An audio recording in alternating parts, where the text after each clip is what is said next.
narrowing. I've got a response. Someone's willing to meet us. But it's risky. Who is it? Asked my voice tight. A journalist, she said. Someone with a reputation for taking on powerful people. If anyone can help us expose the HOA, it's him. Claire's eyes lit up. Then let's do it. What do we have to lose? Ms. Harper hesitated, then nodded. All right. We'll meet him tomorrow. But for now we need to rest. We found a quiet corner and settled in. The cold concrete floor uncomfortable but bearable. Sleep felt impossible, but exhaustion eventually won out, and I drifted off into a fitful sleep. I don't know how long I slept, but I was jolted awake by a sound, a soft creak like a footstep on the pavement. My heart leapt into my throat, and I sat up, straining to listen. For a moment there was nothing. Then another creak, closer this time. I stood up slowly, my pulse pounding in my ears. The rest stop was still dark, the only light coming from the moon overhead. I moved toward the sound, my footsteps silent on the concrete. As I rounded the corner, a figure stepped out of the shadows, and my blood ran cold. It was Kane. He smiled, his eyes cold and calculating. Did you really think you could hide from me? The trap had been set. But now it seemed we were the ones caught in it. Kane stood in the shadows, his gun trained on us. His smile cruel and triumphant. The moonlight streaming in through the rest stop windows cast long shadows across the floor, making his figure seem even more menacing. My heart pounded in my chest, and I could feel Claire trembling beside me. Ms. Harper stood frozen, her eyes locked on Kane, her expression unreadable. You've been busy, Kane said, his voice low and mocking. But you should have known better than to think you could outsmart me. I took a step forward, my hands raised in a gesture of surrender. Kane, listen, this doesn't have to end badly. We can talk about this. He laughed, a cold, humorless sound. Talk. You think I'm here to talk? You've caused a lot of trouble, Carter. And now it's time to clean up the mess. Claire's voice was barely a whisper. What do you want? Kane's eyes flicked to her, his smile widening. What do I want? I want you to stop meddling.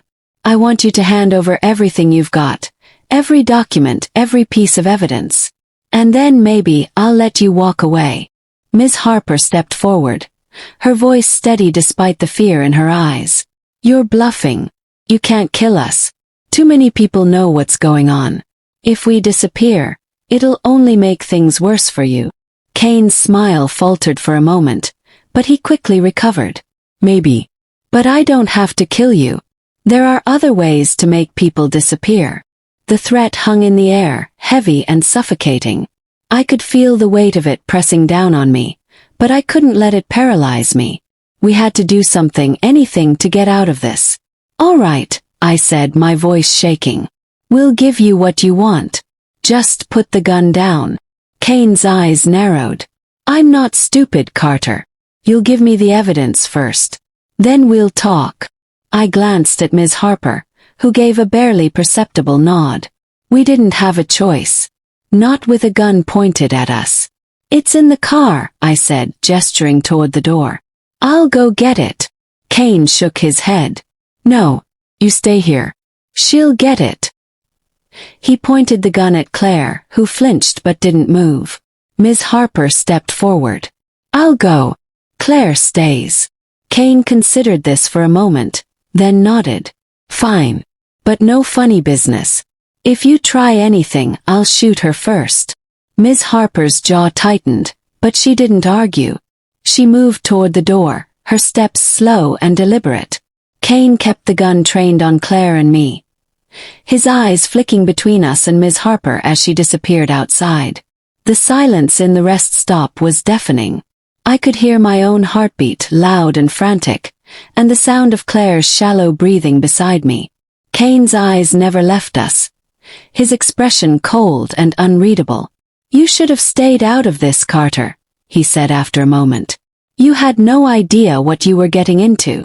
I swallowed hard, my mouth dry. Maybe. But it's too late now. The story's already out there. You can't stop it. Kane's smile was thin and dangerous. "We'll see about that." Before I could respond, there was a sound from outside. A loud crash, followed by the sound of running footsteps. Kane's head snapped toward the door, his grip on the gun tightening. "What the—" he started, but he didn't get a chance to finish. The door burst open, and Ms. Harper came charging in, a heavy metal pipe in her hands. She swung it at Kane with all her strength, catching him off guard. The pipe connected with his arm, and he let out a grunt of pain, the gun falling from his hand and skittering across the floor. "Run!" Ms. Harper shouted, swinging the pipe again. I didn't need to be told twice. I grabbed Claire's arm and pulled her toward the door, my heart pounding in my chest. Behind us, I could hear the sound of the pipe clanging against something, and Kane's furious shouts, but I didn't look back. We burst out into the night, the cold air hitting me like a slap. Ms. Harper's car was still parked where we'd left it, and I fumbled with the keys, my hands shaking so badly I could barely get the door open. "Get in!" I shouted, shoving Claire into the back seat. Ms. Harper appeared a moment later, her face pale and her breathing ragged. She jumped into the driver's seat and started the engine, peeling out of the parking lot with a screech of tires. I glanced out the window and saw Kane stumbling out of the rest stop, clutching his arm. His face was twisted with rage, and for a moment our eyes met. The look in his eyes sent a chill down my spine, but then we were speeding down the highway, the rest stop disappearing into the darkness behind us. No one spoke as we drove, the tension in the car almost unbearable. My mind was racing, trying to process what had just happened. We'd escaped for now. But Kane wasn't going to let this go. He'd come after us again, and next time he might not be so careless. Finally, Ms. Harper broke the silence. "We need to get to the journalist. He's our only hope now." Claire nodded, her voice trembling. "But what if Kane finds us before we can meet him? What if he's already on his way?" Ms. Harper's jaw tightened. "Then we'll have to be faster. We can't let him stop us now." I leaned back in my seat, my mind spinning. It felt like we were running out of options, but we couldn't give up. Not now. Not after everything we'd been through. But as we drove through the dark, empty streets, I couldn't shake the feeling that Kane was always going to be one step ahead. The trap had been set, but the game was far from over. And the next move was his.